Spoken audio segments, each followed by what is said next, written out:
article, they tried to make it seem like all the human trafficking was because of the immigration, the refugees that are in. No.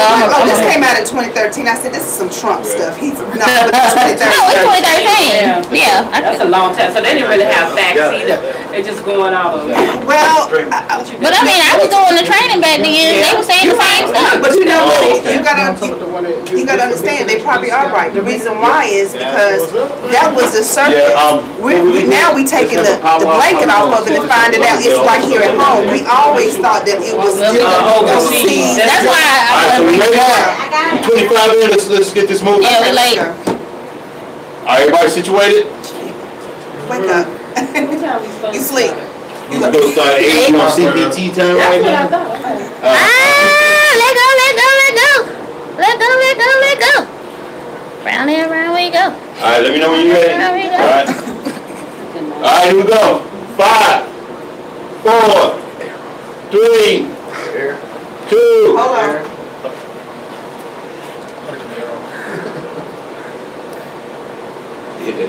I did. It's going. They had it. They got it. Yeah. Did you go live already? Alright, there we go. And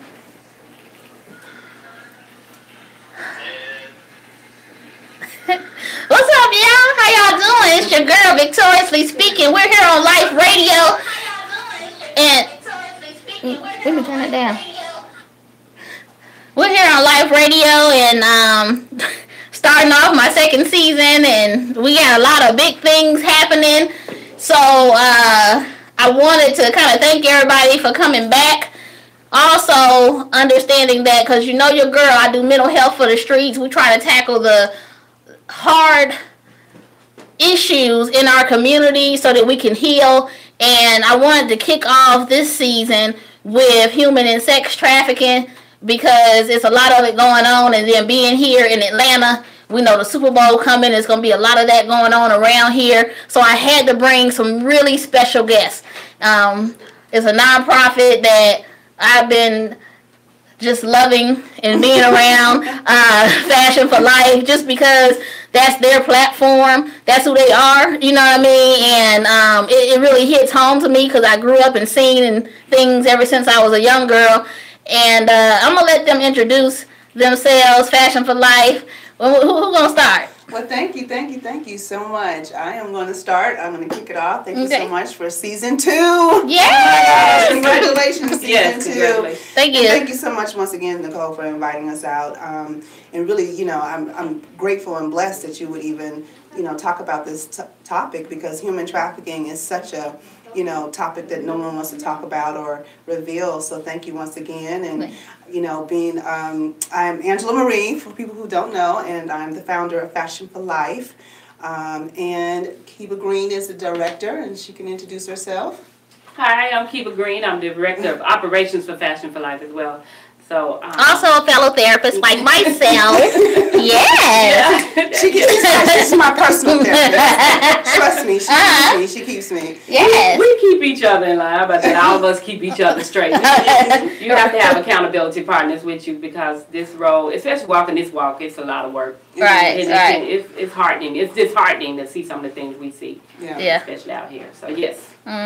So tell everybody about Fashion for Life, like how it started. Let me tell y'all, because Kiva, she came to me, she said, hey, you know, for those of you who don't know, because I do help people establish 501c3s, and she came to me and she said, I got someone she wants to do, and I said, okay, what's the nonprofit about? And she said, oh, it's about human and sex trafficking. I said, oh yeah, that's my thing. Yeah, I'll help her. Come on, let's go. And so, you know, I think it's been a couple years now, right? Yeah, it has. Yeah. 2 years. About 2 years. And so when I actually heard the story, I was like, yes, we got to do this, because I believe everybody goes through things. Like your test is your testimony. I totally believe in that, because, you know, when I was younger, I used to ask God, why me? But I understand that I had to go through things at a young age to be able to help, the community, and that's really big for me. So tell us about how Fashion for Life was actually birthed. See, I like life too. Yeah. You know what I mean? Yeah. Okay, come on. Well, you know what? I'm going to tell you something. Fashion for Life is, the name, people love the name, but actually it was something that happened, very personal. Human trafficking literally came to my door and knocked on it. And that was the birth of it. My daughter was kidnapped in Atlanta when she was 16 years old, and she was sold into the underworld of human trafficking. I like to pretty much talk about it from an angle from her perspective and my perspective. My daughter, Sade, was a chronic runaway, and unfortunately that children who run away are at one of the highest risks for human trafficking. I mean, it's ridiculous. But with that said, she was basically an apple that didn't fall too far from the tree, because when I was young, I was a runaway. And so we have to be very careful in what we do when we're young, because when you grow up, it can actually come back on you or your children or your children's children. And so I guess that's what happened. She went through that rebellious stage like I did. Back in the 80s, you could run away. We didn't run away. Like, we ran away and stayed in the neighborhood. You went and stayed over somebody's house, and you took your whooping the next day, and it wasn't a big deal. But, now we're in a different world, and unfortunately, there are people out there that are looking for runaways. They're looking for vulnerable children. Right. And she just had that all over her. We went through a bad stage. I mean, I'm going to tell you right now, she really put me through. So as an active mother, I worked with the court system, and I had her committed. I had her locked up. I was like, I'm tired of whooping you. The punishment so long, it don't even matter. How long are you going to be on punishment? You're on punishment like 3 years. You got 6 weeks here. It just didn't work out. So I needed to have some intervention, and I had her committed to the court system, and the judge got involved and said, listen, if you continue to run away, you can continue to disrespect your mother, then we're going to have you committed. And one thing I can say about Gwinnett County Police Department, we would call them out to our house.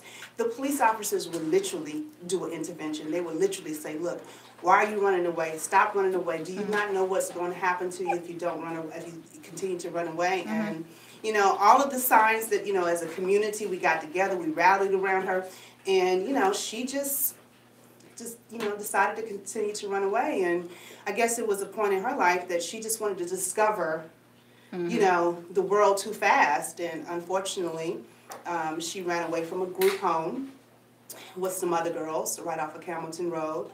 And she partied for 2 weeks, got exhausted, realized that, there's nothing out here. And the very day that she made a conscious decision and she came back to her right mind and said, I'm going home. I can't do this. This is not my life.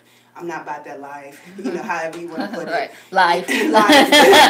And she made a decision to come home. And so, on her way home with her mindset, she was going to go to the bus station, catch a martyr on Indian Trail, and, a car pulls up, nice-looking guy, looks about her age, young. Back in the day, I did the same thing. We was jumping in and out of cars. You're going to the skating ring. You're not going to the skating ring. Cars, motorcycles. And unfortunately, she got in the car with the devil. Period. Because as soon as she got in, he said, "Well, I can take you to the train station." She got in the car. As soon as she got in, not even within 5 minutes, he pulled a gun on her, told her to lock the doors. Call your mama and tell her you ain't coming back home. So that was the beginning of almost a 6-month nightmare for us. Right. And that was 6 months. You got people who have been in this stuff for years. Yeah. Even younger than her. One of the things I was thinking, just for all of you guys who don't even really understand what trafficking really is. Is defined as the acquisition of people by improper means such as force, fraud, or deception with the aim of exploiting them. Now, the crime of sex trafficking occurs when some form of force, fraud, coercion is used to make someone, usually a woman or a child, and these days is also males, engage in sexual activity without consent. Now, the thing about it is, because your daughter was in there 6 months. Now, what I heard from a lot of GBI and FBI and all these folks is that usually at the 6-month mark, they move them. Well, that's the beauty of the testimony. And, right. And that's the beauty of the power of prayer, because it was truly a tremendous toll on me. I mean, I literally had to, first of all, let me just make it very simple. Human trafficking is a demonic activity because you ain't God. You can't buy somebody. You can't kidnap somebody. You're not their God. You didn't make them. You're not their mama. You're not their daddy. So anything outside of those descriptions, to me, with the act that happens, is a demonic activity. You must be crazy. If you think that you can just take somebody, hold them hostage, use and abuse them, and sell them off like they're a product. To me, that's just, I just, I'm trying to get my composure together, but it makes me so angry. And so with that, she was there for 6 months, right the day that the day that she was going to be sold to another trafficker. You're right, it was right at the 6 months mark. She was going to be sold to a trafficker out of New York. If that would have happened, I would have never got my child back. The case was, long. It was exhausting. I had other children. I was married at the time. It took an amazing toll on our dynamics of our relationship, our family relationship, and it was a Wednesday night. I tell people like this. It was a Wednesday night.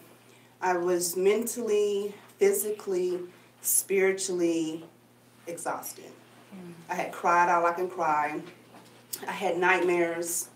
I was having very bad dreams of her being killed, burned. I was literally torn. I used to hate to go to sleep because what you think about during the day can haunt you at night. If you don't have a balance in your mind. And I would have nightmares of her being, burned in a trash can and, just used and dogged out. And so this Wednesday night, I was going to go to church.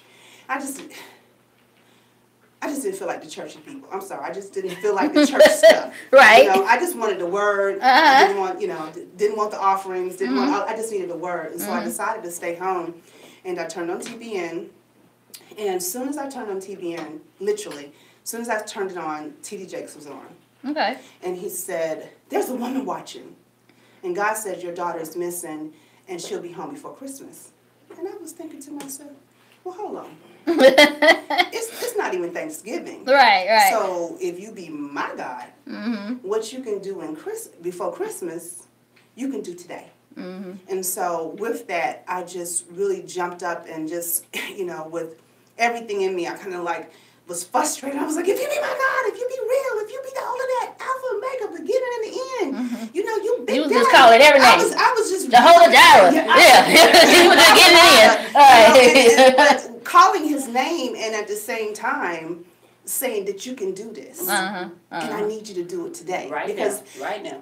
Our timing is not God's timing. Right. And sometimes people go through things for a reason because not only do I want her back, but also he's working on her. Exactly. He's got she's got a lesson to get out of this. And so with that said, he showed up. He began to talk to me and through the Holy Spirit, he began to speak to me and he began to tell me, go back and find this number that is on a piece of paper. What had happened, Sade called me while she was missing. And she called me, she used the lady's number from phone at the underground, which used to be a huge place for trafficking. Yes. You go to the underground, you look around, you see these little girls. A lot of them are being trafficked and prostituted right out of underground. And so she called, she's like, "Mommy, mommy, mommy," and I was all excited, and I was like, "Oh my gosh, where are you at?" Just running off with the mouth, talking too much.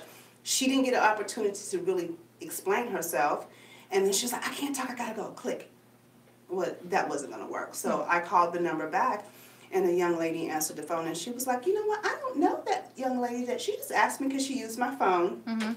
And, you know, and I told her, you know, she can use my phone, so I never talked to her again. So I wrote that number down. That was the number that God was referring back to for me to call that number back. So that night I called that number back. I wasn't trying to hear nothing else. I said, listen here. She answered the phone. Hello. I said, listen, my daughter's been missing for almost 6 months. I'm turning your number in to everybody. I'm calling the FBI, CIA, the alphabet people. You going to jail. You know where my daughter is. Right. And so she drops the phone. She's running around the house screaming, hallelujah, thank you, Jesus. I'm like, well, what's wrong with her? You know what I'm saying? So she's, you know, she comes back and she was like, oh my gosh, I've been praying for you every day that you would call back, because to be honest with you, I was one of the girls that was helping hold your daughter. But I got out of the game because my grandmother was a praying grandmother, and me and my grandmother pray for you I've been praying for you for months that you would call back because I feel so bad, you know. And so she said, I keep my ears to the street. I know everything. I know where your daughter is right now. I was like, oh my God, did it. So, of course, with that, I called my officer. Right, the one who's under the investigation. Yeah, and Officer Mark House, which is the guy. Shout out to Officer Mark House. My Denzel Washington, Zone 4. Okay, go ahead. T.I. Zone 4. Okay. You know, and so I called him, and, you know, they came down like Hawaii 5-0. They came down, you know, on the location where she was being held. She was actually at the Atlanta bonding company, because what happens is she was kidnapped. She was arrested for prostitution. DeKalb County, she was right off of Memorial Drive. She never had the opportunity to really get the chance to tell them that she was kidnapped, because a lot of the other girls were arrested for prostitution with her, and they were still, just like a clique, they were holding her, looking like, you better not say anything. And so with that, they were at the Atlanta bonding company to sign her name off of the bond, so that when they transferred her to New York to the new traffickers, that she didn't have anything attached to her. She didn't have any paperwork. She wasn't tied into the system. And so with that, you know, I guess now that I think about it, Kiva, it's almost a blessing in disguise, because had she had not, and I'm just thinking about that now, had she had not been arrested for prostitution, she would have never gone to the Atlanta bonding company, and we may have never gotten her back. And that's how things work, though. I mean, it seems weird at first, but by the time you go back and you look at it, you be like, God was moving. You're like, was he not moving? Yes. Yeah. And tell them how you were so heroic, though, Mom. I was heroic and crazy. I had just made in my mind that I'm going to tell you right now, everybody, I'm going to burn Atlanta down. They're going to give me back my child. Like, I came here from Erie, Pennsylvania, because I heard that, you know, Atlanta was the black hub. You can have a dream. Martin Luther King, I had a dream. So my dream was not to come down here and lose my child to death, drugs, human trafficking, whatever. So I just became that woman that I just refused to let that be our story. So I was privileged to be able to work with Officer Mark House, which is, we're going to call him Denzel. His nickname is Denzel. And, you know, the police chief, they allowed me to work with them undercover as an undercover citizen. And we did a lot of, you know, jump outs. And I also had the opportunity a couple times to work as an undercover prostitute. I didn't go too well. It didn't go too well at all. You know, they had me on Stewart Avenue. But this is the thing about that, though, because I mean, you got a situation where most people would be balled up in their bed, crying and not moving. At the altar, asking God to do something, and you got quickened by watching TD Jakes, and something that was right to you, it just quickened your spirit. People don't understand that's how that works. You know what I mean? And you went, I'm talking about you went in, you went all the way in. You know what I mean? You went like the Diary of a Mad Black Woman. I was not playing with the devil, you know. You know, they told me, I remember the day that Mark House called me and said, okay, so I got permission for you to, you know, come in as an undercover prostitute. And, you know, it's two sides to everybody, you know, and, right. you know, we can look back. This is almost 10 years old, so we can kind of laugh a little bit at certain things. So I was like, yay! I was so kind of excited. So I was thinking, oh my gosh, I'm getting ready to walk down the street as a prostitute. So I went in my closet and, you know, got my big old, you know, high boots. I had some, you know, the high Now boots. tell them your background, because it wouldn't have been hard as far as the modeling. Oh, it wasn't hard. Yeah. It wasn't hard. You know, I cut up some shorts and Yeah. put on some stuff, and I was looking all squeaky As clean. far as dressing up. Dressing up, yeah. you know, because I've been in the fashion forever, and I just knew to put on that look that probably I had back when I was young too, you know, back in the day. All right. You know, we all had that. We all had it. Yeah, we all had it. Ratchetness back then. Yeah. And so, you know, we get there and they told me this stuff, and they told me how to walk up and down the street and try to get, you know, a guy to proposition me, and nobody. When I say nobody, They didn't know who you was. The streets know who the girl. and they was like stranger danger. Yeah, they're like, they were like jail Stranger danger. That's a demo. 5-0. Exactly. Exactly. They already knew what it was. They was like, who's this chick? She belong to you? Nah, man, she don't belong to me. Exactly. Yeah. So Yeah. it was a disaster. 'Cause then I was in my feelings, like, well, no, everybody, you know. And so all the other undercover police officers, you know, they were nabbing them and getting them, and I was like, let me just get one, you know. And right. so it's so funny because me and Sade talk now, and she's like, Mom, I can just probably imagine you walking down the street of Stewart Avenue. You was probably pimping and looking mad. Me mugging everybody. You heard? I wish you would. I wish you would. You know, so we were able to, you know, go and, you know, do a lot of undercover work. But, you know, like I was saying, she was actually set free and brought back after being found at the bonding company with other girls. Now, this case unraveled, Shade's case unraveled to set 12 girls free, the youngest one being 10. So all of the work that Officer Mark House and I did was not just for my child. It was a blessing to know that other parents were able to get their daughters back. Wow. The youngest being 10 years old, which is absolutely disgusting. It is. It's disgusting anyway. Like, use a whole grown nasty. Grown nasty, old man. Old nasty. You know, and this is the thing is with men, you know, to be able to stand up and say, you know, what's for sale and what's not for sale. Right. You know, you got to know what to buy and what not to buy. And you should never want to buy somebody, or you should never want to even engage in a sexual act when somebody don't want you. Right. How do you know what I'm saying? Seriously, though. But you would have to know that it's wrong. But you know, there's like you said earlier, as far as things being demonic, you know, there is a spiritual context to that, as far as how people have these types of, you know, fantasies and things. It and what people don't realize that it starts young, like very young for most, to be honest with you, when you look at some of the statistics. But, you know, that's awesome. I don't think I knew about the other girls. Or did I? No, I did, because I remember looking at the thing. So what all have you guys been doing since you started Fashion for Life? Everything. Like, keep it talking. Oh boy. So again, Fashion for Life. Did she even get into it? Like, Fashion for Life bridges fabric and fashion together to bring awareness to global human trafficking. So Angela Marie is awesome at negotiating deals with countries, tourism. That's what she does. What do you say? Countries. Yeah. She has this knack of calling, different countries and explaining to them what Fashion for Life is about and to bring global awareness. So she's been popping off fashion shows in other countries since then. So she has Bermuda, Bahamas, you know, and now we're bringing it back to the States with Atlanta, with the Boutique Chronicles, which we did with Linda Bisenhort. That's the one I went to.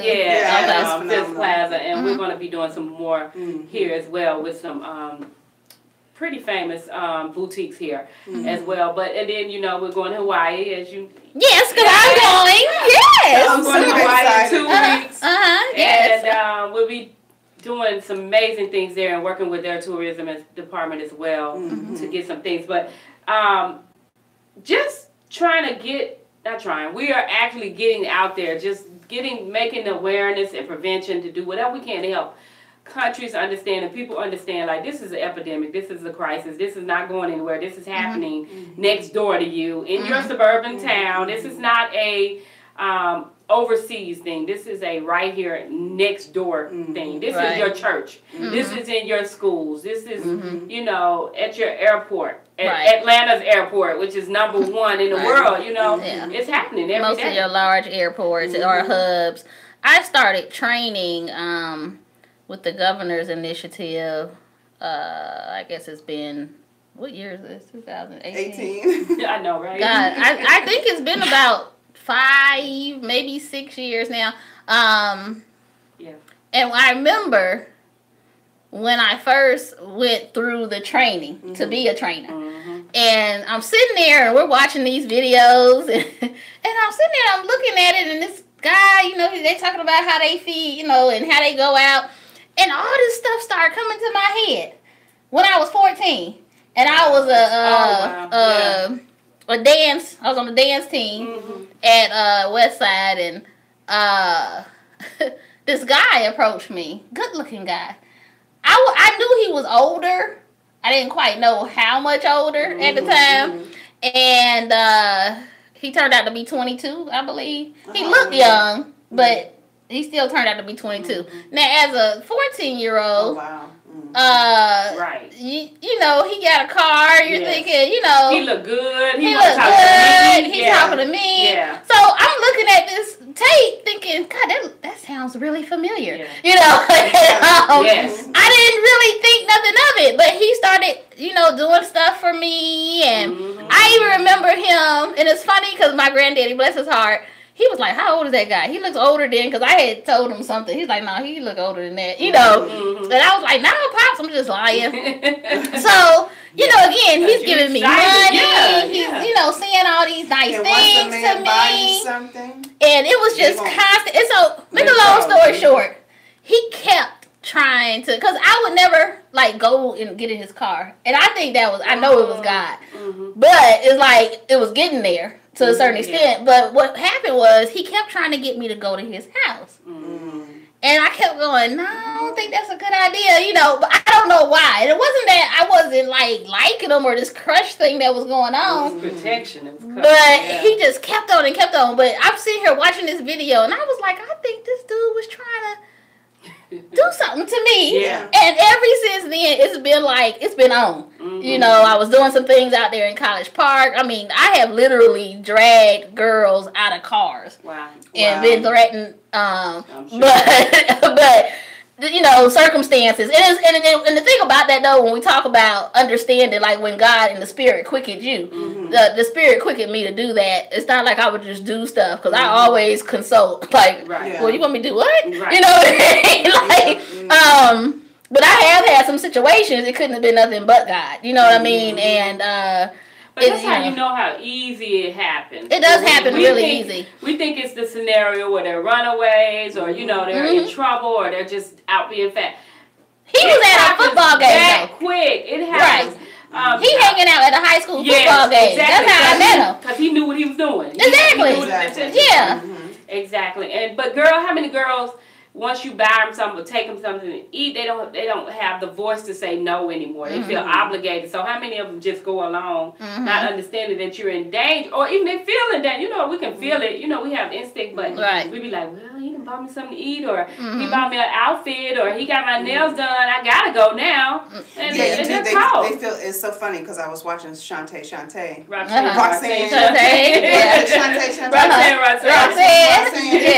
night, and she had that component in her own story. You know, once he bought her the fur coat and started showing her, and that's the wooing process. You know what I'm saying? My thing is that, you know, with Fashion for Life, you asked earlier on what are we doing as far as just awareness. We do have programs. We're partnering with other people. We have the safety program, including reconciliation. A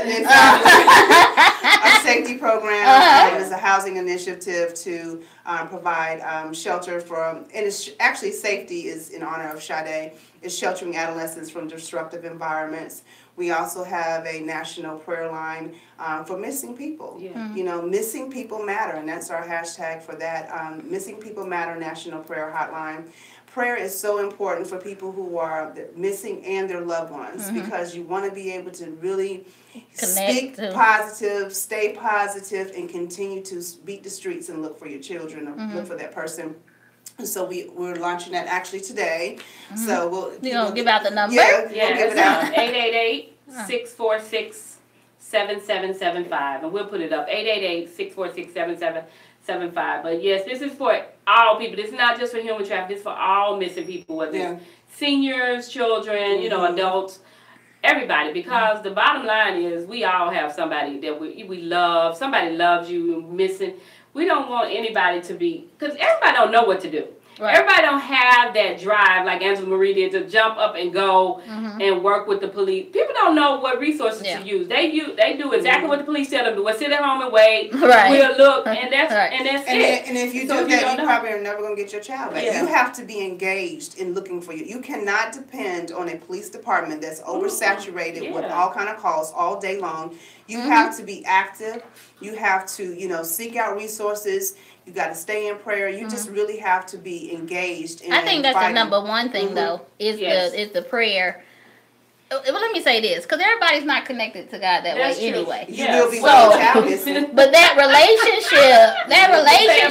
relationship is so key. It is. In order to discern. I think back even when I was younger in those situations, because I had probably more than one situation, but that's the one that came up. But in those situations, your spirit will protect you even when you don't know what's going on. Yeah, we were protected. You know what I mean? Here on the 85. Yeah, we're protected all the time. Right. But what happens is that we can end up taking that protection for granted. So we can't depend. I guess the reason I brought that up is it's not about depending on the police. Yeah. It's one of the things that you talked about earlier with the system, because about the system ties. Had she not, or what they were trying to do as far as the bonding, so she wouldn't be in the system. See, there's so many ways for people to circumvent the system. That's right. And in criminal type activities like that, they know that. Right? They know that. Yeah. Because they're getting it firsthand from the people who write the laws. Okay. Because that's their clients. Right. We just keep it real. Let's just keep that real. Let's talk about the system for this. There's a system within a system. Right. When I talk with my daughter and I listen to the accounts that she had, she's like, "Mom, it's disgusting. How many white clients?" And I'm not, saying that. I mean, we're African American, but how many Caucasian men, high-ranking men, looking like doctors, lawyers, judges, and everything that were, soliciting for their services, and so. We have to understand nasty old men. Yeah, it's disgusting. It is disgusting. And so it's important to understand that when you're coming against human trafficking, that the main one locking them up. I'm glad we went to that, because I want to, for those who didn't know how the term in human trafficking even came about, because what people don't understand is that human trafficking is slavery. It is. It's modern day slavery. It is a slavery. And it's been going on, slavery. Here, this is an article from Freedom for Fear magazine, issue 1. And it was back in, I want to say, 2013. It's an old issue, but I liked how it talks about this. So it said that slavery has a history dating back thousands of years. It existed in prehistoric hunting societies and has persisted throughout the history of the mankind as a universal institution. That's very important to understand that. Even though slaves have always been subject to physical and sexual exploitation, the discussion of human trafficking from the point of view of exploitation has been, it has a much shorter history. So it's interesting here it talks about white slavery. The international trade of women came into focus with the movement against white slavery.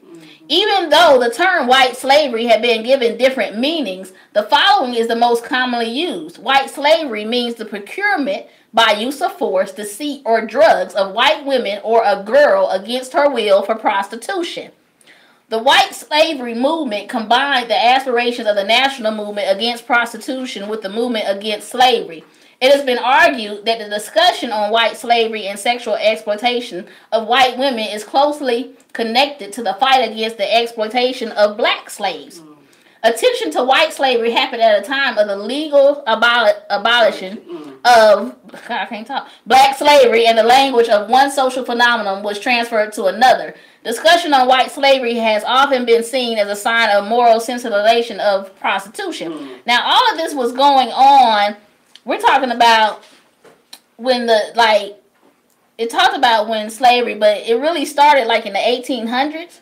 And then like to the beginning of the 1900s. And this was in Germany. So they started moving, like 600 and something women from one part of Europe to another.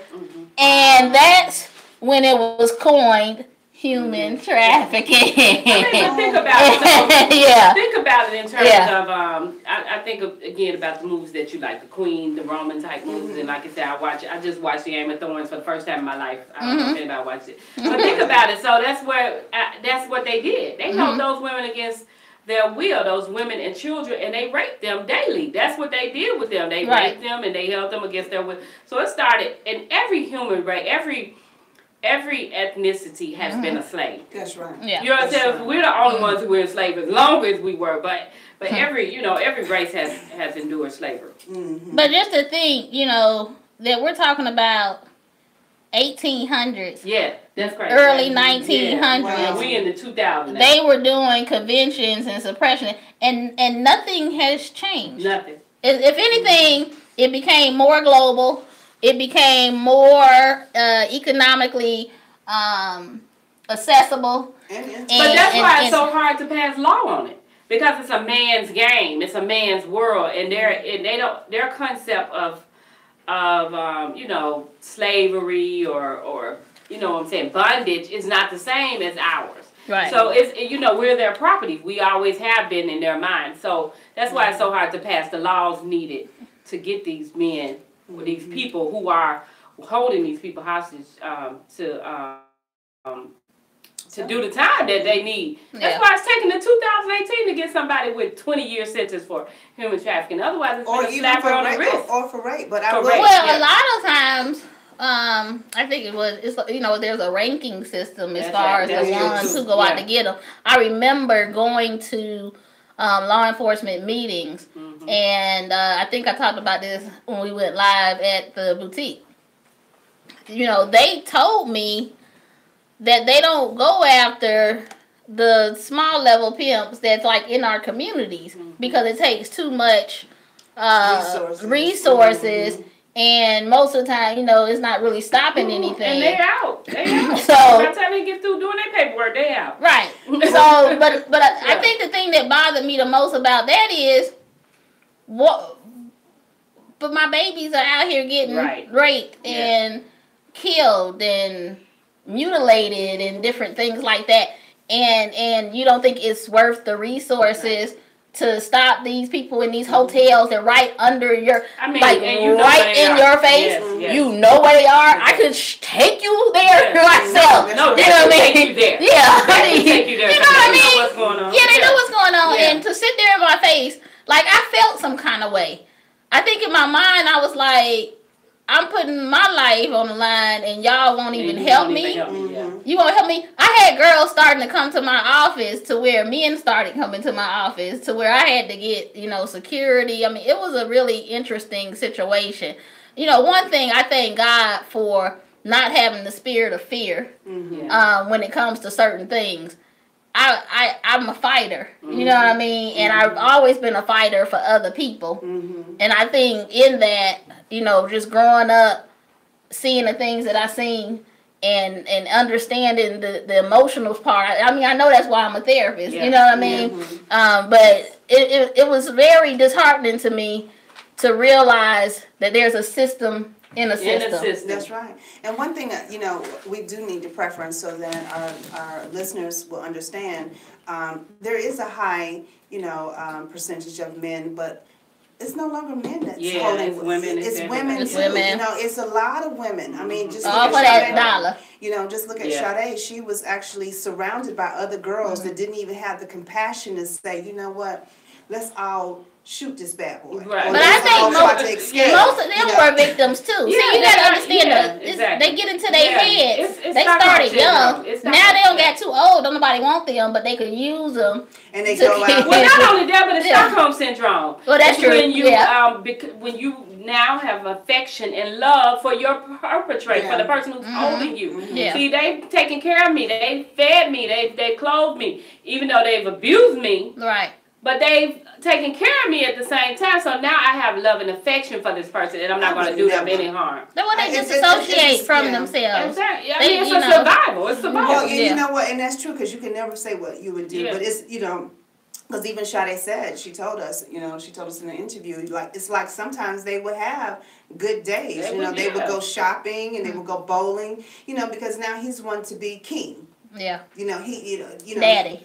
King Daddy. Yeah. So, or if you feel like I'm never gonna get out of this, I may well make the best of a bad situation. It's survival. Yeah, it's survival. It's really just survival. It's a defense mechanism. Your body has just it's put on fight or flight, and it's now like, okay, you're good. I think the tricks that they use, and I think what's important, and one of the things I really wanted to, when I looked at the fact sheet for Georgia, it was a little weird to me, because I felt like they made it seem like it was only the immigration and the refugees that were a part of the trafficking here mainly. And I'm like, well, where did y'all get that from? Right.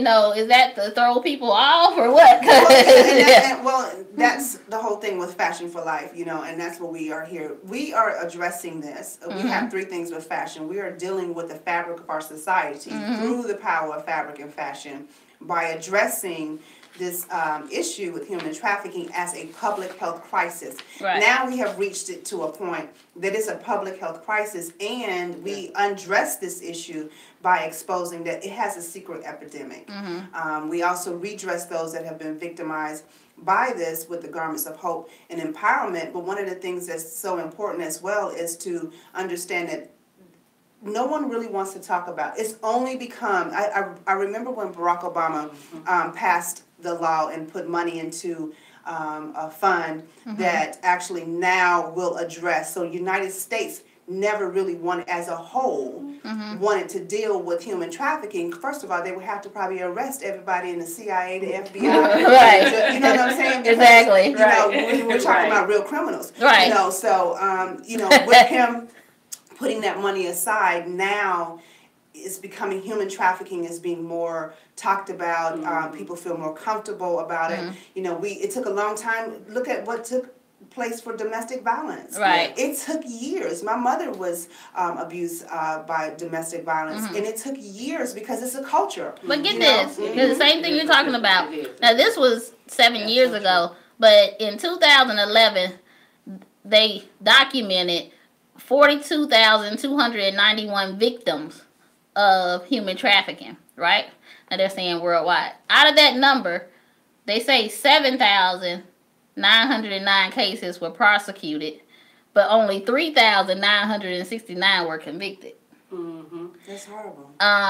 Proving it. I mean, we know, just like with rape, it's always the victim has to prove the story rather than, you know what I'm saying? So, but it was worse before. But I don't know if it's getting better, but it was worse before that. 2006, it says there was 5,808 prosecutions, 3,160 convictions throughout the world, which means for every 800 people trafficked, only one person was convicted. Wow. That's crazy. That's crazy.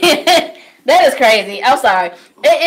But when you look at, and as much as I've worked in courts and things, when you looked at some of the things that people get 20 years for. That's right. That's real. Yeah. But then you got other people that's messing with these kids and things, and it's like you got 5 years. Where's our priorities? I don't know. We have lost. Can you tell us where the priorities are? I don't know. I don't know. I think they just passed. Did they just pass a law? Pedophiles have rights somewhere now to. I just saw. Because pedophiles are now saying that they were born that way, and that's the reason why I'm going to tell you we really do need to watch out for these new laws that are coming on sexual preference. Yeah, just tell you why. No. Because a lot of hidden things are going to be covered by sexual preference. That's right. So when you have a sexual preference and they say, well, I was born, I have an attraction to children, and now with children now with their parents are saying now that they can say, well, I am this gender and I'm this gender and that gender, what they're trying to do is erode the statute of limitations because they're saying now if a child's 5 years old and says, well, I'm not a boy, I'm a girl, then they have control over their body and they know what they want. This is all a hidden agenda for them to continue to molest, rape, and abuse our children. You know, so this is why people have to be educated on human trafficking. They have to be educated on the laws. They gotta watch their children. Well, you gotta watch it. You have to watch your children. Yeah. But at the same time, you can't be everywhere at all times. Yeah. You know, and so watching our children should become a community. Yeah, we gotta go back to the village. To the village. Yeah, we gotta go back. But the village is sick. Yeah, the village is sick because they, you know, when you start putting things under the rug, because I mean, we keep it real, even outside of just human sex trafficking, you got folks getting molested in families, uncles, years, cousins, years, and we don't talk about it. That's true. That's true. We don't talk about it. That's true. We won't. That's a whole you know, we make excuses. Yeah. But now, you know, it's like people walk around, and this is the thing that gets me. And I don't know if it's because I've been in this field for a long time. But, because I see everything. Yeah. You know what I mean? Like, I saw a dude walking down the street, and he had on, like, pajama pants, and he was naked. Pants kept coming down, everything exposed. And he was going into the parking lot, and it was these kids in the car. He's going to the car, so I'm calling the police, like, yo, y'all need to get here, because I don't know what's going on. But how many people just was like... Right, just don't even pay attention, just taking pictures, exactly. This is what, you know, that's what we do. Yeah, and I'm like, come on, man.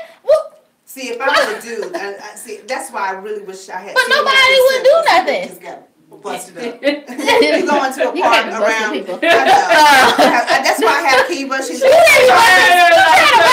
girl, she be trying. Look, she gonna go warrior ham on somebody. But what I'm saying is awareness, like you said earlier. Yeah. People think that they are invincible from this kind of stuff. Yeah, it doesn't happen to me. And you watching stuff happen right before in you. Your eyes, right before you. I was at a QT about 2 months ago, little girl. I see her, she's standing by the dumpster. It just looked weird. First of all, you should be in school, little girl.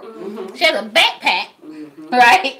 So she had a phone. Everybody's asking her, you okay? Yeah, I'm fine. I'm waiting on my daddy. Why are you waiting on your daddy at a dumpster during school? You know what I mean? And so she started getting too much attention. She started walking down the street. So here I go again. You know me. Because I'm about to pull over, young lady. What's going on? I ain't stupid. She like, you know what I mean? Well, I'm finna follow her. I gotta see what she's doing. She's like, Kiba, hold on. I saw a young girl come out of QT with an outfit on. When I tell you she was butt naked, literally naked. How old did she look? She looked 14, 15. Yeah. Got in the car with a grown dude, you know, and I'm saying... I'm writing down license plate. You know, I'm writing down license plate. I want to know what's going on. You know, I mean, I'd rather be safe than sorry. She had on a clear see-through outfit with no underwear on under it, literally. No. Yeah, it's you know, one of the things I think as far as with human trafficking, that we have to remove all the stereotypes because we have put human trafficking, now that we put them in a box with runaways are just a entry. It's a door. Right. But there's people that are missing every single day. There's from women college, from kidnapped all over kind of stuff. The United States of America. Human trafficking is connected to organ trafficking. Yeah, organ donors. You know, people are killing people for their organs. But that's what they were saying here too. Just the whole. Like, trafficking is not just sex trafficking. It's not. There's a whole lot. Honestly, I prefer just to say human trafficking, modern-day slavery, because the act of service, it doesn't matter. If I've been taken, I don't care if it's for my organs, for my body, for labor, for, you know, workforce labor, I'm still a slave. You know, so to me, I personally, just from my experience, I can't stand it to think that my child actually was human sex trafficking. That makes me a little, you know. Yes, it should. Yeah, I have an issue with that. So I try to block that out of my mind and just say my child was human trafficked. You know what I mean? Because the act doesn't matter. People are taken and they're sold against their will. I think and that's what that article was saying. One of the things that I don't want to run out of time. Make sure you tell everybody how to get in touch with you and all that good stuff. That'll be good. Well, cool beans. Our website is Fashion for Life, and that's fashion4life.org.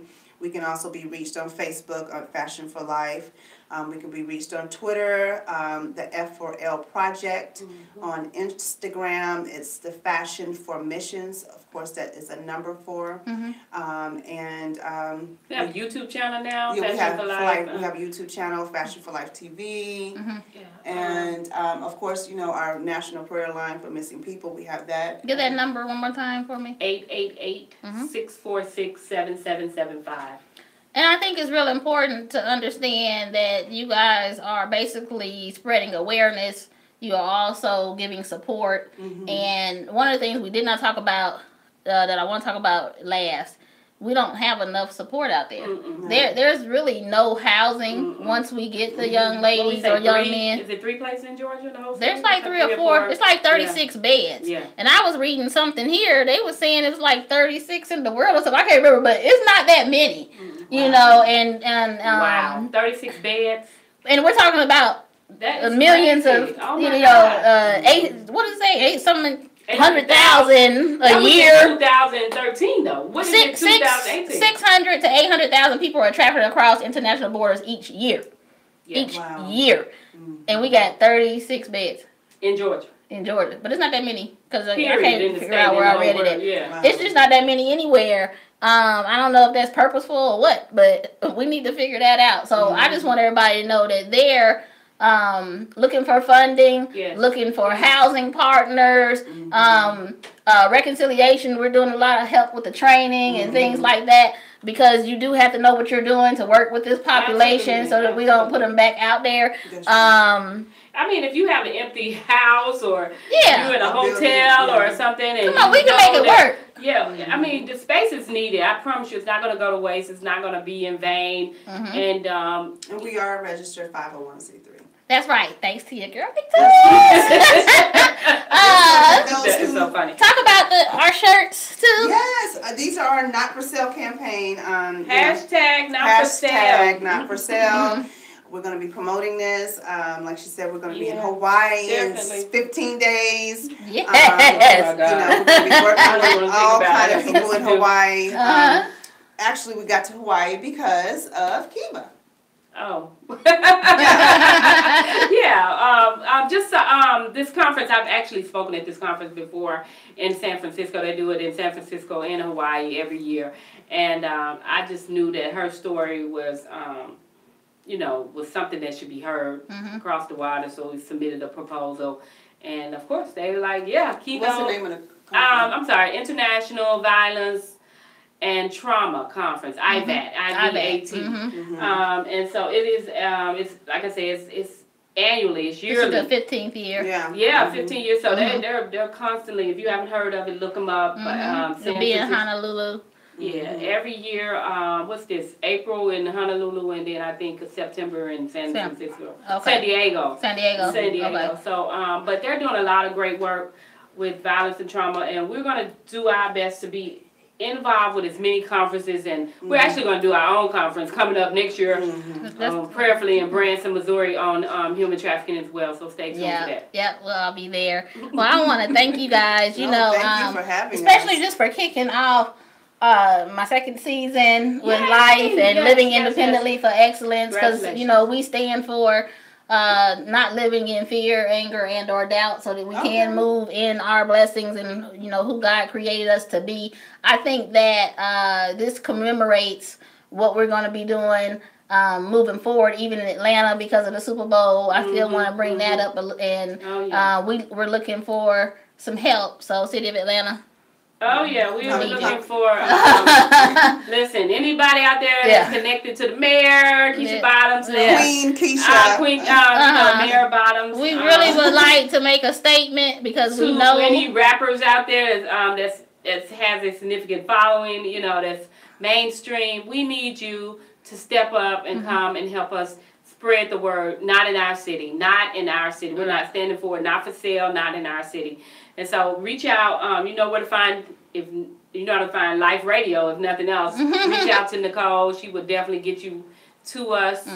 She's the team. She's part of the team now. So Fashion for Life all over social media. Look for us. Find us. Kiva Richmond Green. Like she said, you can find me or Angela Marie Paisley. We're out there. Trust me. Do you have a number too? Or Yeah, we can give out. It's 404-438-7631. all right. That's our local number. Well, hey, y'all. I am so glad that you guys joined us today to commemorate our second season. As you know, I always do a series, and so next week we'll be going into the psychological effects of human trafficking. And so I hope, and we'll start looking, also giving out resources on the third show. But come on back every Monday, 8 p.m., and hey, Victoria's out. Love you guys. Mwah, mwah, mwah, mwah, mwah. Yes. Awesome.